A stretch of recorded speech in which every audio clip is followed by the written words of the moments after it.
what do you call that? Like local mayor, local alderman, no councillor, Civic councillor. And it was very flattering. I thought, like, if you're the dad of your ex is willing to back you, that's pretty powerful. But I also realized, like, there must be like a million really ugly stories about stupid shit I've done. And when I think about that stuff, it was mostly in context of I just didn't really process what the normal expectations of that situation were. You know what I mean? Like, I think that's like unpacking like neurodivergence is like, oh. Well, actually, now that you bring that up, and I wasn't going to say anything about this, but I'm going to very gently tell the funny story about what happened to us this morning. Because it was 100% conversation we had this morning that made me sort of like go down that path of like, I wonder how many times I've really been like, probably felt like I looked like I was off base, but you're just trying to understand the situation. Yeah. So I woke up this morning and I felt like I couldn't make it into school. I was just tired and wiped out because I had a ton of bad dreams last night and was up last night coughing. Yeah. And instead of like saying, no, Jess, I'm not going to school. You take care of the family. I said, hey, like, it's totally cool if you, it was like me asking for coffee, right? Like, I'm like, please let me know if I'm overstepping, but if you don't mind taking a break, I'm kind of engaged here. I was like, I don't think I can get out of bed. And I really felt like if I had to face like fixing the water in the tub, I would just go without jumping in the tub. But I also sort of felt like if I jumped in the tub, maybe I'd be able to breathe better. So part of it was not being able to breathe, and part with it was just like feeling run down. And I said, hey, would you mind running the tub for me? Right. And you're like, well, how hot do you want it? And I was like, well, because to a certain extent, I do understand your neurodivergence. Right. But then I didn't. Okay. But let me just finish. Keep it. Yeah. So you ran the tub as best you could. Mm-hmm. And I went into the bathroom and put my feet in the tub. And I was like, holy shit, that hurts. And I'm pretty tough, right? But I was like, that really hurts. Like, I can't imagine I'm not cooking the flesh. But I also thought, well, I know Jess loves me, so she would never intentionally give me water that was too hot. And I was just sitting there like, I put my feet in for like maybe like a minute. And I'm like, this is fuck, I can't do this. I take my feet out and then try and put my feet back in. And the point of the story is it didn't occur to me that you might have just put water in the tub and thought I would figure it out myself. I literally put my feet in the tub and I kept thinking, what human could bear this pain? And does she hate me? No, that's not what that was about. But what it was about was like, I wasn't processing that you might have just thought I'd deal with my own water, you know? Mm. And what I was thinking was, no, like Jess loves me. Of course, this is the right water. So like this is my problem with everything, right? Like, there'll be like an email saying these teachers need to go and take over this. And I'm like, well, am I on the email? They're like, is your name on the email? I'm like, no, but I got the email. What if there was another email? You know, like, they're like, no, just look at the email. If your name's not there's a problem. Like, well, what if I'm missing an email that has my name on it? And it's like, they're like, we're not going to give you emails to say that you're not part of this email, right? Yeah. Which would really help me, by the way, if they did. But I 100% could have just put water in the tub. Mm-hmm. Now, this is another good example because when I was a kid, it was just assumed that I was lazy, right? Like, why don't you just? You might have even been thinking this morning, like, why didn't you just put some cold water in the tub? Not this morning, but when I first met you, I was like, why don't you just fix this? Yeah. And then but I was just like, not confident that I was the problem. I don't mean that. Like, I wasn't being lazy. I was in pain. I was excruciating pain. Yeah. And I was just thinking, well, this must be the right answer. Why else would this hot water be in the tub? And I just didn't have the self-preservation. So I basically just toughed it out until I was literally just thinking like this must be normal. Is this normal? That's really good. It's the best painting you've ever done, really. Do you think? Can I show this? Yeah. Do you think Careful, that it's still a with bit wet. the photos we've been taking, that And in the light it shimmers. 'cause yeah, like in a way it kind of has adjusted how we paint too, right? Like I think so. I feel like what I was saying before about not wanting to appease anybody when I'm painting goes back to like the sense I've had with like I point my camera at a thing and I cast my fate to the wind. Yeah. For me, it's more of a looseness and a lack and a laissez faire, like a lack of commitment to whatever I'm doing. Mm-hmm. And Don't for you you, get it's that actually more precision. Right, yeah. Truth, actually. Do what? Your dragon one? Dragon? Oh, the one I put over there. I have a dragon? I thought so. It's either that or a really bad dog. What dragon? I'm positive I didn't paint a dragon tonight. okay. I call bullshit. I'm not saying I'm going to look. that It's what- over here somewhere. it's by where the scanner is. You think that's a dragon? I don't know. You'd think after teaching elementary I'd stop doing that though, hey? Yeah. That's an elephant! Bye, I'm sorry. Oh! No, I can Care see it about that. now. That's Sorry. fine. I'm not offended. I know. I'm just She is kind of a dragon. wigged out. This is a funny thing. I'll tell you what this is. In my basement, It's still wet. I shouldn't have done something. in my basement at my mom's house was a art piece that stayed on the wall.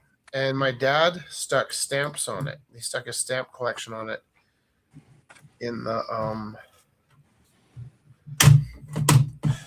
background.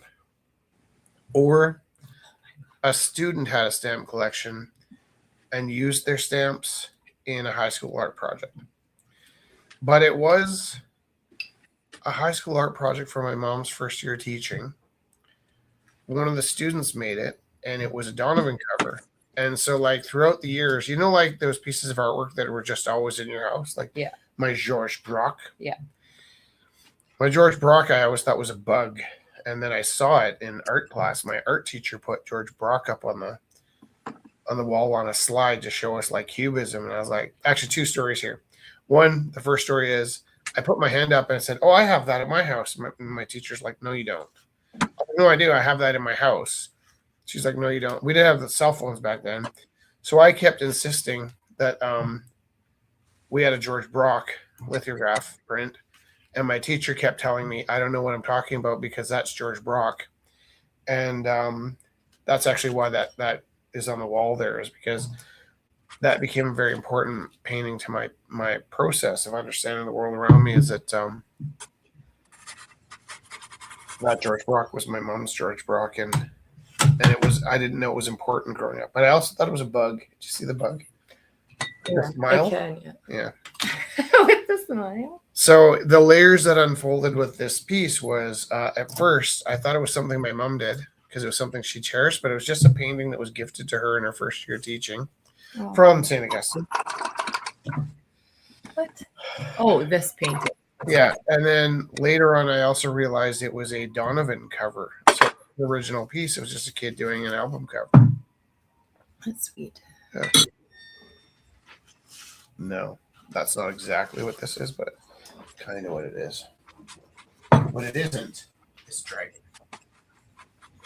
I don't know how you're going to clean all this up, but I know I'm not going to clean it up. Because... Do you think you can like try to localize it, or are we? No, I'm just going to keep messing things up, and then maybe we move.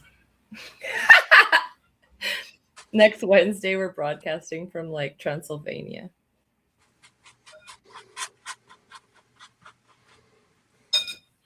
I want to tell you. This is doing some crazy reaction. What is happening? Maybe. Do you want me to get your salad? I ate it all. Hmm? I ate it all. Do you want some of my salad? No, okay. 8:05. What is this crazy thing we do on Wednesday nights? Well, we check in with our friends. We make some art. We talk about our hearts, how we're feeling. You know, Mm-hmm. I'm playing with silver gouache right now. That's like, I don't know how to use it, so it's kind of like very good experimenting.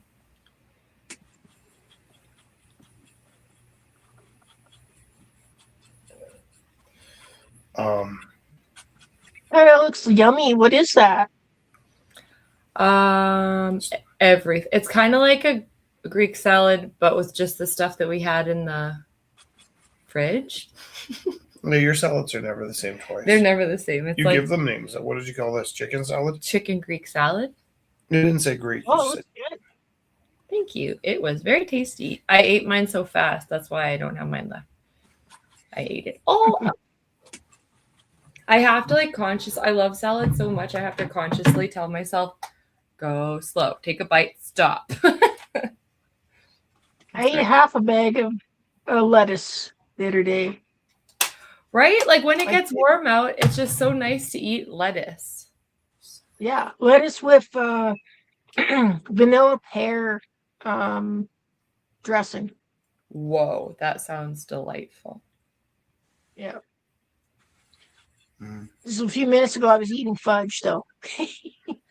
It's all about balance, I think. Hey? 27. Oh, my friend Nice. Angie, she used to come to Rumble. Yeah, yeah. We've had a couple bad markets, and so I bought a whole bunch of fudge off of her to help her out. So she had like hazelnut it's hazelnut coffee. It's chocolate with hazelnut, but it tastes like coffee to me That is because it has the texture of coffee. Mm-hmm. That is And I very normally don't drink coffee. yeah. And then I had cherry cream, and then she's had what was the other one that was good? Peanut butter marshmallow. Wow. So that was pretty good. All right. Let's smack talk some bad markets. No. Actually, weekend I was at the flat track derby. What is that? So it's co-ed, men and women. Yeah. They go around the track inside on roller skates, like the old roller I skates. love that. Yeah, and I have footage. I can send you some, but it's like they go around and you have to break through. It's like a triangle. So there, as a triangle, you're supposed to break through the triangle. Mm-hmm. And they wear helmets. Some of them wear full facial shields. So from your wrist up is illegal. So you can't use that body. You can't grab people. Yeah. From elbow all the way up the shoulder, you can use your shoulders. You can't headbutt, so that's illegal. You can't use from knee down, illegal. You can stick out your butt to check them and everything. Yeah.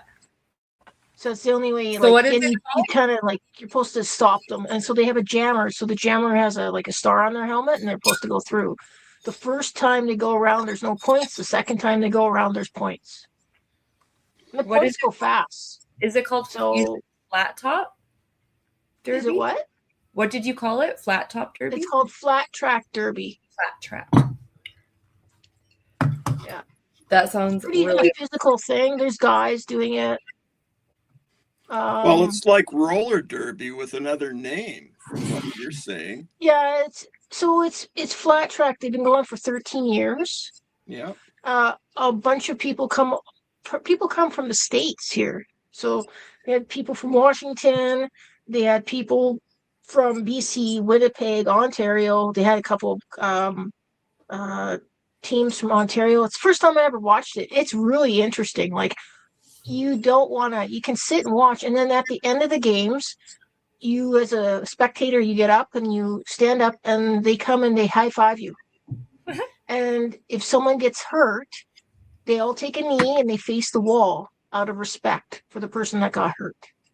That's very much like wrestling. They do that too. They cover up the person who got hurt.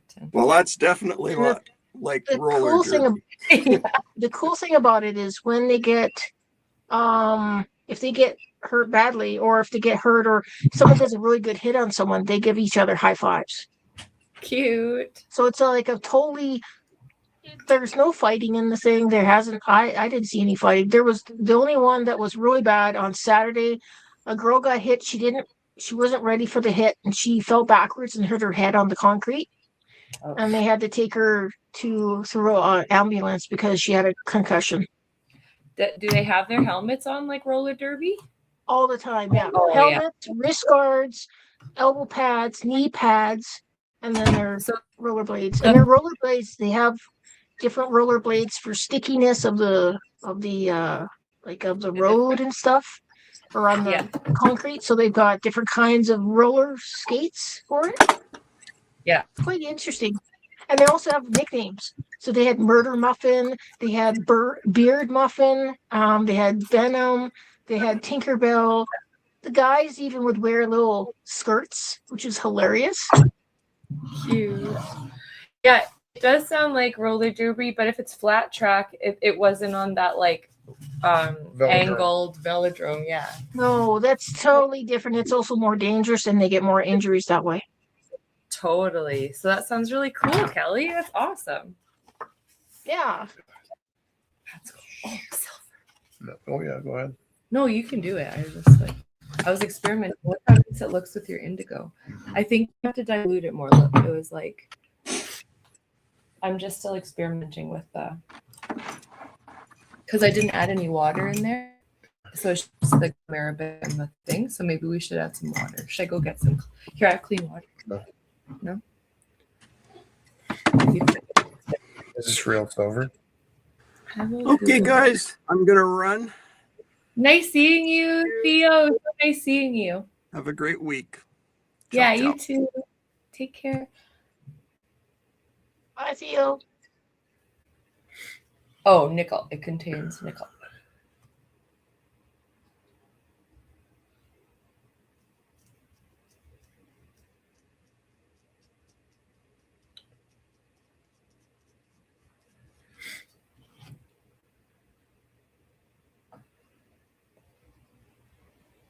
Yeah, this is the powder.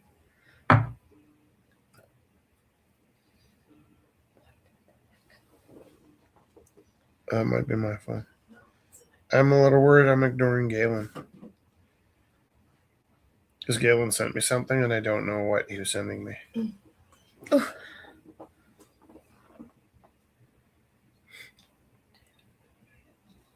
Remember my love. Mm-hmm. Mm-hmm. Mm-hmm. I gotta tell you. Hey, Jess, I sent you some video Oh, cool. of the flat track. That is awesome.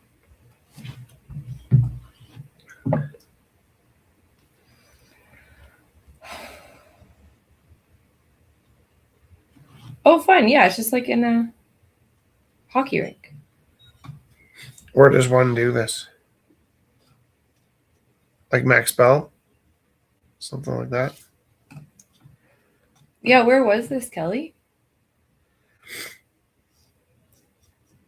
That was at the Acadia Rec Center, and it was in both arenas. So they had Shenanigans one. It's like a funny game.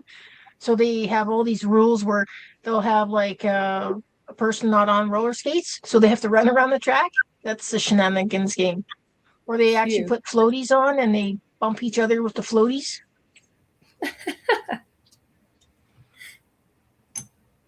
What brought you to this experience? Another person from the Calgary Cat Festival talked to me and said, "Hey, would you like to be a part of it?" And I said, "Sure."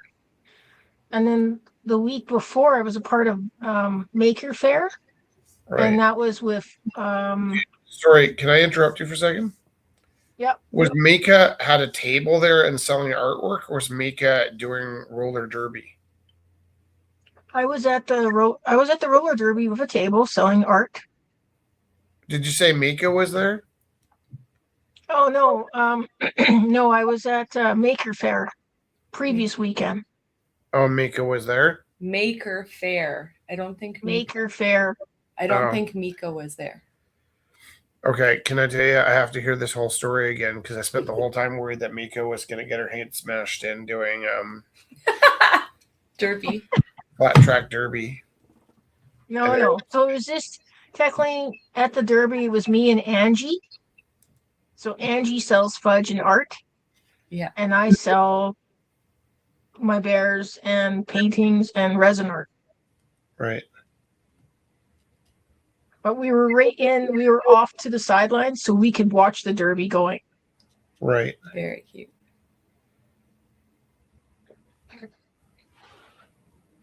So there is that. And then the previous weekend I was at Maker Fair, which had robotics. They had battle bots. I was right across. We were a vendor as well. I was a vendor, and I was right across from me was jewelry. There was an armor person, so they did blacksmithing stuff with wrought iron as well. Uh-huh. And they had Nerf stuff. They had robotics where you could learn how to do make your own little robot. Yeah. Like really cool stuff that I didn't think. And some people were doing art with robotics. Yeah. Very cool. So that was a cool event too. The battle bots were my highlight.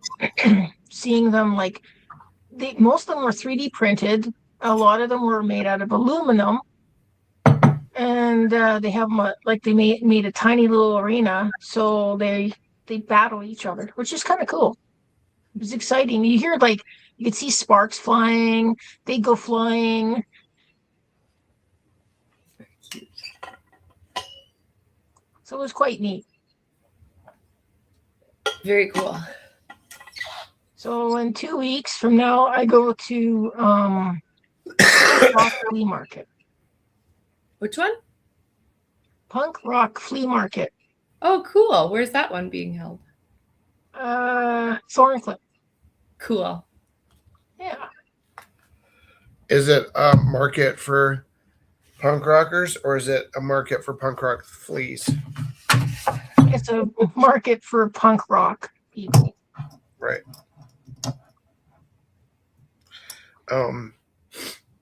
I remember. You don't look very good, Rich. You look very tired and red. Thanks.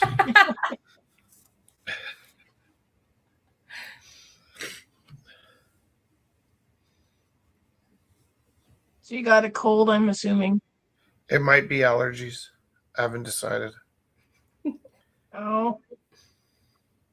I always try to get him to take my medicine, but he's like, no, I'm good. Well, I should have last night because it really kept me up. Mm-hmm. But okay. Do you want to know why I'm so reluctant? Sure. Okay. So when I was a kid, I used to get migraines. Mm-hmm. My mom didn't know that you couldn't give aspirin for migraines. So my mom gave me aspirin for my migraines, right? Mm-hmm. Guess what? Aspirin doesn't work on migraines. So imagine what that did for me.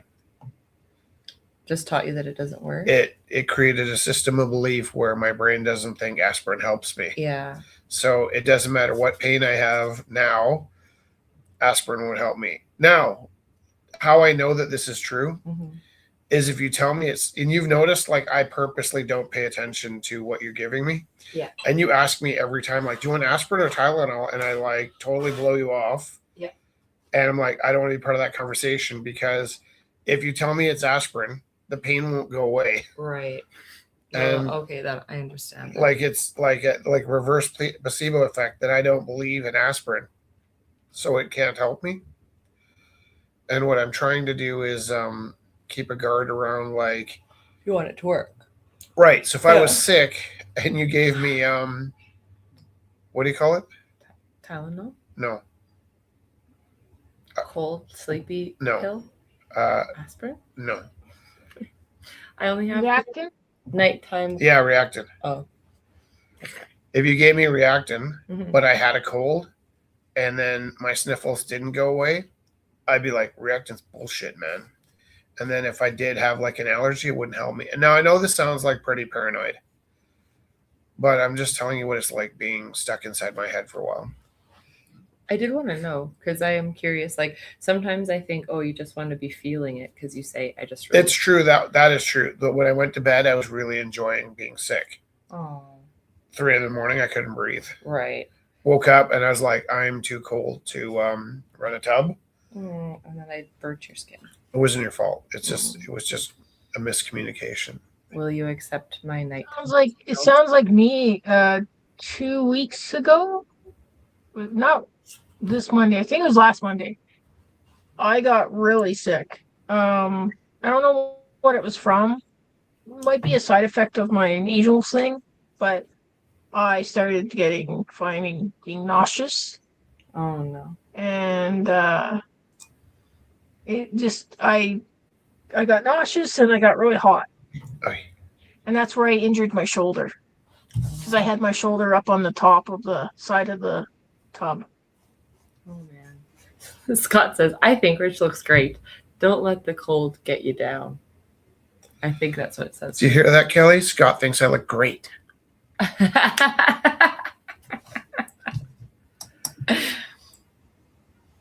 It's like not a lie though that we're Internet's a little bit slow. I don't know if it's on my side or not. Could be that the light's gone down. Definitely struggles a little more when there's no light.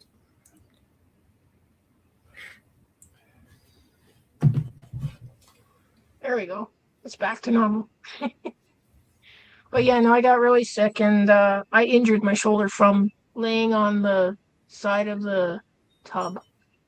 With Do you my know what I'm arm gonna outstretched, do? and then I fell on the floor. Right now it's 1:22. I'm gonna scan back later and see if it slowed down off of the live feed, and I'll tell you what my theory is. There was a cloud outside, and I think it dimmed the light behind us. And I think when the camera is fighting to light the room, it slows down the internet. That's my theory. Okay. I think that, like, depending on lighting is one of the things that slows us down. What you making there? Toasty roll? Here, silver, baby. Take that gold and shove it. Have you tried herbal medication, Rich? Not Reactin. I can't take that. What would that be? There's I can't remember the name of I have the bottle upstairs, but you just take one and you put it underneath your tongue and it melts. I don't think I've tried that. So it takes a couple of days for it to build up in your system, but it does work. Like I said, for me, placebo is a big factor. So you could probably give me jelly beans, and in a couple of days they'd work. Hey, jelly bean. Yeah, I just take turmeric for pain. I don't take Advil or any of that stuff. It does a number on my stomach. We have turmeric every day in our soups. We eat turmeric a lot. Saw this it was on the internet. If you put cottage cheese and cocoa together, it makes like a mousse or something. You blend it. Like a chocolate mousse. Yeah, cool. Yeah, I've seen some cool, like really, like not very much ingredients. Good. Yeah. A lot to do with cottage cheese. I don't know very much. Like I never cooked with it before, so maybe I should experiment. Well, tonight I actually had pasta. That's why I was a little late. Pasta with cottage cheese on top. And it was really good. Does the texture it's corn pasta though? What? Does the texture of cottage cheese freak you out? No. It freaks me out. But maybe if you blend it, it just goes smooth. There's two kinds of cottage cheese. Oh. There's like wet cottage cheese and dry cottage cheese. Oh, okay. That's good. There's a cream cottage cheese too. I would say that's probably the wet cottage cheese. In the beginning, it did kind of interest me, like kind of didn't freak me out, but I just thought, oh, it's kind of weird. Yeah. So for me, I think what happened was I thought I hated cottage cheese, but I didn't really look at it. So I never really ate it or tried it. Mhm. And then I tried it somewhere, and it was like the dry cottage cheese. Mm. So then I thought I didn't hate cottage cheese. Mm. Then I was at like the girlfriend's house, and the girlfriend's mom made me something. She's like, "Do you want cottage cheese on that?" I'm like, "Yeah, I could try that." And she put the wet cottage cheese on it. The wet cottage cheese is it's not just the texture. It also makes a noise. Right? Mm. That was actually for the longest time I could not eat macaroni and cheese because the macaroni and cheese makes a noise too. Oh, true. So if you're also having a problem with breathing through your nose, I was going to suggest peppermint. We have lots of peppermint. And Just under your nose, and it like I use it when the skunk is out here. I don't like a gag from it, so I usually put the peppermint under my nose. It definitely helps you breathe, that's for sure. we have menthol rub too. Yeah, you're right. We should use some of these things.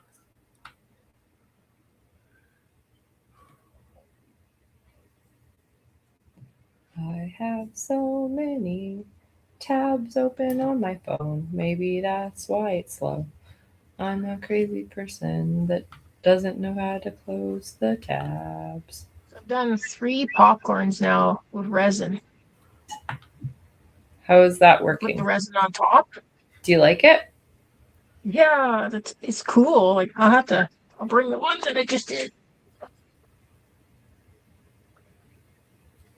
I'll turn it on here. Not finished wiring it. There it is. It's got lights. Cool. Oh, that's fun. And it won't fall out. That is like anti-mess popcorn. And it smells like popcorn still, which is weird. It's resin in popcorn. Yeah, I can smell resin in popcorn. That is funny.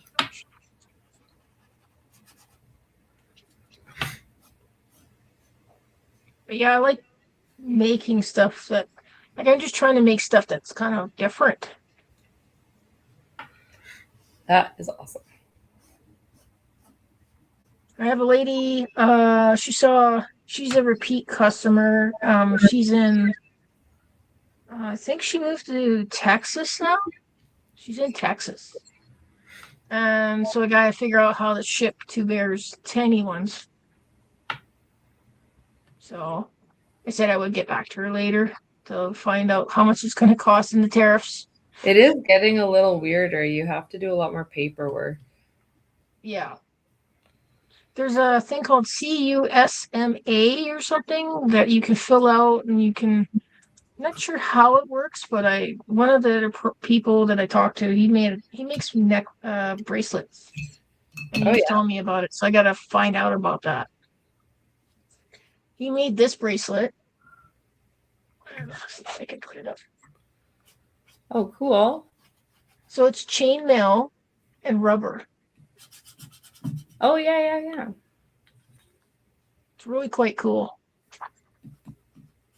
But he bases it on all the different colors for the LGBTQ. So there's bisexual, there's asexual, there's pansexual, and they're all different colors. Yeah. So I thought that was kind of neat.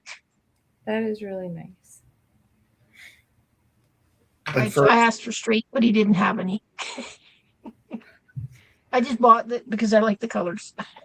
That's nice. Do you like my No goat? Zach today. I love the goat. I'm trying to see which.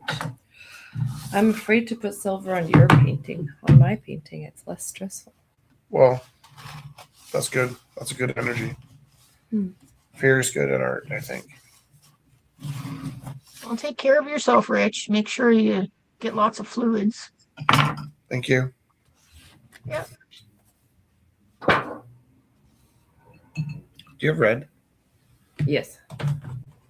Oh, look, this one's a really good one. And this one's really good. That used to be mine. It's yours for sure. It's ours. Look, it's this one. I saved it from the apothecary. Yeah, that used to be mine. It's still yours. No, I'm saying like, okay, never mind. Like I stole that from school. Oh.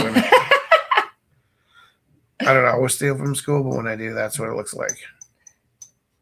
It's like that's like a relic because It is. It's like a They different do not- brand of paint. they do not allow that good stuff anymore. And like when I was using paint like that at school, it wasn't like I would have never used that paint for my art gallery stuff. Mm-hmm. But I would have 100% pulled that set aside so that I had something that wasn't like mangled by the kids to do demonstrations. Yeah, So like I should say I preserved that from school, 100%. but that's why I say mine after making such a big fuss about what's yours is mine.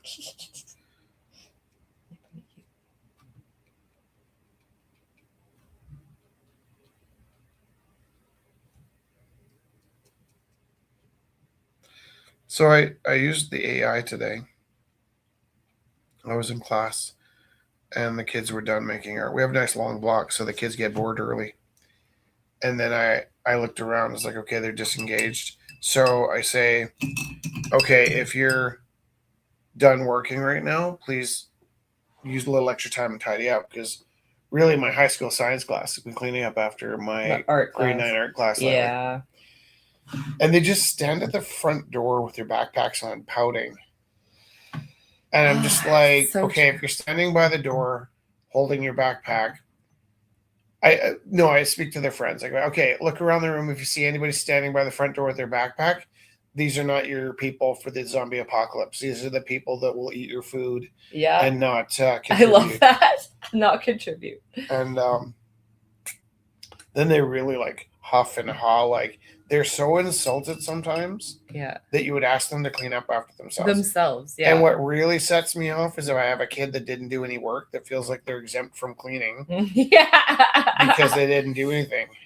It's like, And one kid really hit the wall when he's like, I didn't play with clay today. I'm like, okay, listen, there are so many things wrong with this. what you just said. We don't talk about playing with clay. Thank you very much. This is a sacred tool. And, Like, honestly, the goddess is upset with you. but I looked it up. I was like, can you explain to me why the kids seem so wounded when I asked them to clean up after themselves? And quite astutely, the response I got was, well, many kids feel like their contribution is to come in and make art. And the idea about cleaning up after themselves is outside the bounds of what they're there for. And they might even think something along the lines of that we have people for that, you know? Today I said it so hard and so like abruptly because this one kid alluded to that, and I was like, I'm that person. And they're like, and you're like, you never assume someone else is gonna clean up after yourself. Yeah. I'm that person. They're like, because as soon as they have a face, I think then they feel bad about it. Mm-hmm.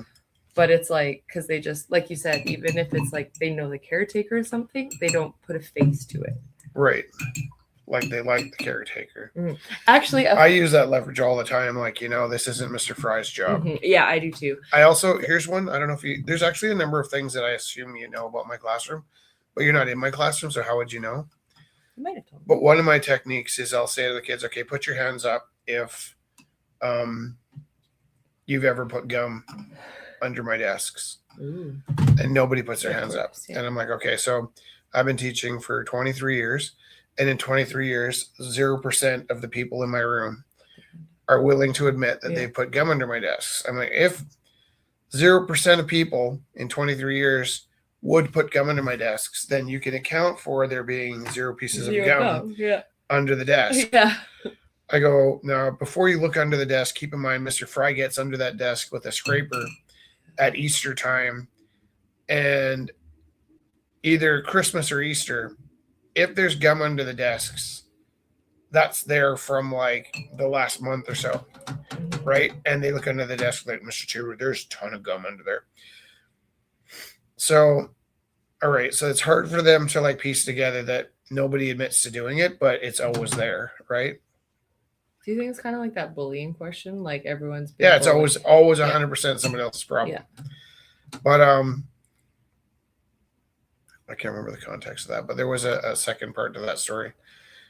Well, who puts up their hands, and then what's the second part like? I don't remember. It's not important because I can tell you another story. Okay. Another technique I use is I'll have a kid who's doing nothing. Yeah. And if I say, "Are you working?" they will pick up a piece of artwork from maybe even last week and show me like, "Oh, look, I'm doing this." Yeah. So what I'll do is I'll call the person that's not working over to speak to me, right? Mm-hmm. And I'll go, "Okay, do you see Mike over there?" And they're like, "Yeah, Mike. Can you tell me that Mike's working?" For the sake of like not being a rat, they're like, "Oh, you could be working." I'm like, "No, like, look, is he holding a utensil?" No, he's not holding a utensil. Can we earnestly say that Mike's working? No, I can't honestly say Mike's working. Okay, now I'll call Mike across from her. "Hey, Mike, are you working?" Oh yeah, look, yeah. Thank you for your honesty. It means a lot to me. Person next to me is like, "Mr. Taylor, he was not honest with you." But then I'll call Mike over, and me and the other person and Mike will go, "Now, do you see that kid over there, Carl? Is Carl working?" And they're like, "I don't know. He could be working." I'm like, "No, look, is Carl working?" Like, "No, I can't say Carl's working." I'm like, "Carl, are you working?" And Carl like, yep, look at this. I'm like, "Thank you. Thank you for your honesty. It really means a lot to me. Way more important than the working is your honesty. I really cherish that I can." And then I call Carl over, and then one by one I work through the room until everybody's working. Is that funny? It's hilarious. All right. And then after a while, like, and it takes months, I'll be like, "Hey, Mike, are you working?" Like, "No, not really." I'm down this path before, haven't you? Okay. How much time is left? 23 minutes. I'm going to do something crazy. This is not how to paint, but I'm going to do it anyways. This is exciting. Right. Am I on camera? Oh, we should put you on the big one. Okay. There. This is not how you're supposed to do this, but sometimes, and it's funny because sometimes when I'm in a staff meeting and I feel like doing a drawing, I'll do it backwards. And my backwards way of drawing would be to start with like a toe. Yeah. And work my way around the entire drawing. And usually somebody that doesn't draw sitting next to my table, and they'll observe me starting on a toe and and do the rest of the toes and keep working my way around. And is that the secret? Was I doing this wrong all along? No, you're 100% doing it right. I'm being a goof. Oh my God, that red though. Right. That's some cadmium monkeys. So this is something I picked up from Sophie. Sophie used to do all these detailed paintings, and then after the fact, she'd paint the background in. And I would always say to my class, no, like when you're painting, for God's sake, paint the sky in first, and then put the rest of your stuff over top of the sky. Mm-hmm. Otherwise, you're painting around all these bits and pieces. But Sophie was pretty adamant. She just liked to do it this way. And then rather than correcting her, I decided to try it, and it's pretty fun. I think also because you end up with these like kind of weird overlaps of where like you get close enough. Yeah.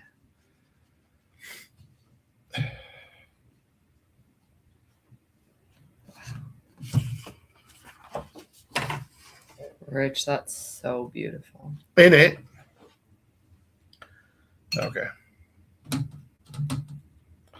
Are these Schminkies? Schminkies. I purposely don't use these paints because they're yours and they're so nice. And they're also in such a nice condition. No, I'm saying like in contrast to me insisting that I don't really maintain my own, what were we talking about before? Like your own indigo or your okay, I'm a little bit attached to the indigo. Totally you are. I'm not against sharing the indigo. No, you're never against it. It's just the gum arabic, like that's just stupid. Not you. We should go this weekend to get more. Sure, but the idea that somebody to would be go. possessive about gum arabic is just like that would be a crazy person. Okay. And I think we're also having flashbacks to when Bruce Robertson was going to stab me because I used his Gesso. No. Screws. Did I? Screws? Gesso and screws. They were staples. Staples. And I'm not sure that I did. It was just that he'd bought staples. Yeah. And they weren't there. Yeah. And I had all my pieces stapled. And so what would happen in the gallery is we're all sharing studio space. And if somebody was working late at night, they would just go and help themselves to other people's materials, which was... The shops aren't open. Well, no, and it was kind of like reasonable. Like I think people were reasonable about it. It's a little bit like when you're sharing a fridge. Yeah. You know? And it's not so much you don't mind sharing your grapes with your friend, but you get up in the night because you need a grape and you've been saving the grapes for when you really needed them. And then there's no grapes in the fridge. It was like Bruce was like really stoked to go paint and something essential, either his staples or his gesso was missing. And we'd been borrowing each other's gesso. So I think one of the things that happens though when you're borrowing amongst friends is, let's say I borrowed $5 off you. And then next week I borrowed $7 off you. And then the week after that I borrowed $5 off you. And then I borrowed another $7 off you. And then I borrowed $10 off you. Whenever I'm borrowing $5, I'm thinking I owe you $5. When I borrow $5.50, I'm thinking I owe you $5. When I borrow $10.50, I think I owe you $10. You know, when I'm borrowing $12 off you, I'm thinking I owe you $10. And I'm always rounding slightly down.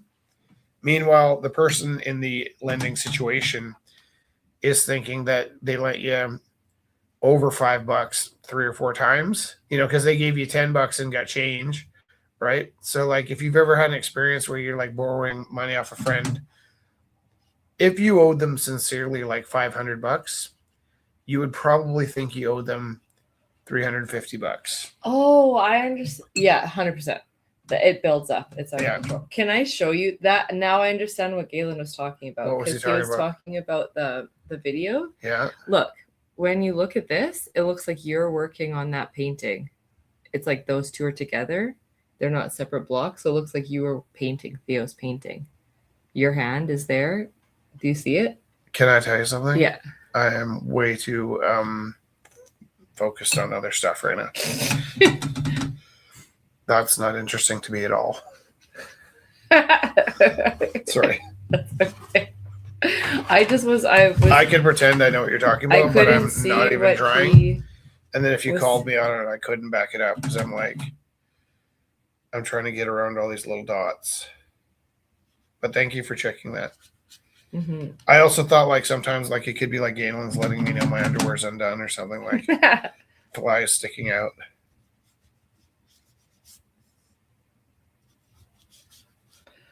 No, your fly's good.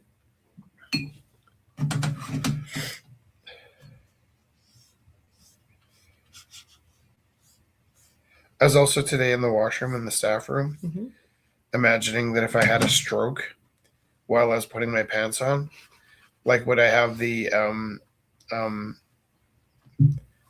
aptitude to get my pants zipped up, or would I just stumble out? You know what I mean? Like it was a weird like. I think because you're going to the bathroom and normally there isn't a mirror in front of the toilet, but like at school they thought it'd be a great idea if every one of the toilets has a mirror facing the toilet, so you're like looking at yourself going to the bathroom. And I just suddenly felt like super exposed, like,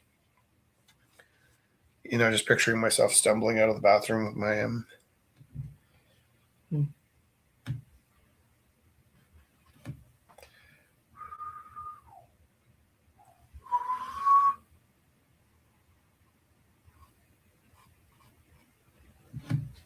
Okay. How's this song go? Oops.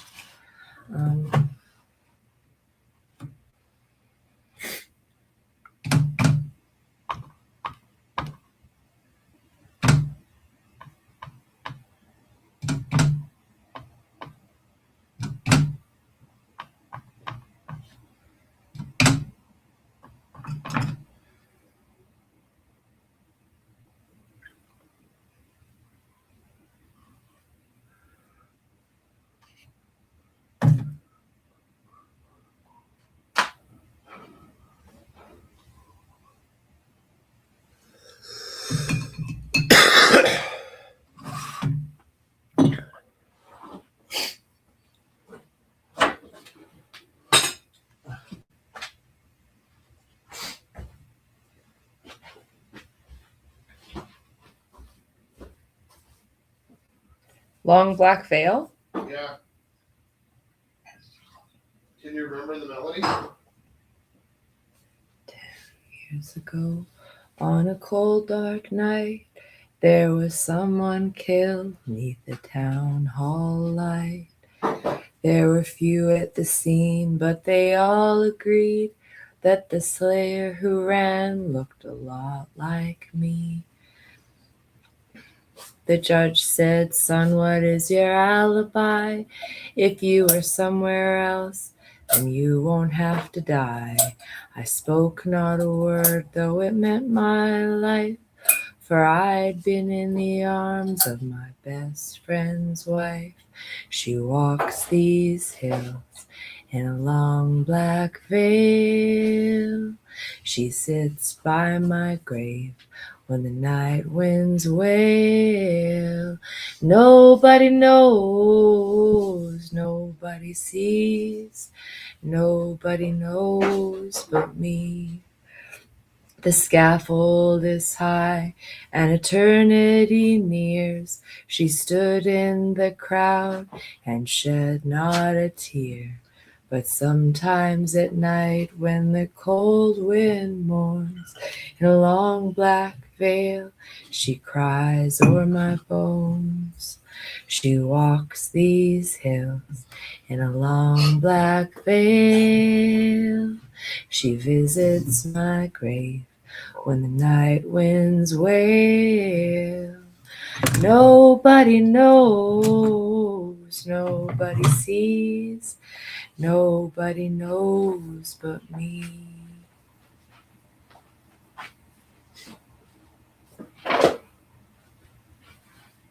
That is so good, Rich Tiru. Da-na-na-na-na-na, da-na-na-na-na-na, da-na-na-na-na-na. Hey. Thanks for joining us, Kelly. Bye.